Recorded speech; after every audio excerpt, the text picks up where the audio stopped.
Hello everyone, in this video I will show you how to fix the Samsung Galaxy S24 Ultra taking too long to install apps.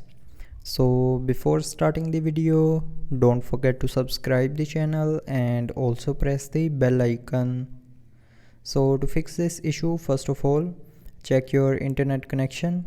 So if your internet is working properly, then move to the next solution, or if your internet is not working, then first of all fix your internet connection. And after fixing your internet connection, if you are still facing the problem, then the second solution is open settings, scroll down, and here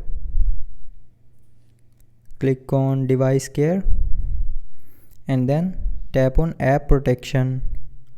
Now click on this three dot more icon and then click on app protection settings. Now here you will see a auto scan while installing apps. So turn off this button, and after turning off this button, the app installing speed will be increased. So that's how you can fix the Galaxy S24 Ultra taking too long to install apps. So I hope you liked the video. Thanks for watching.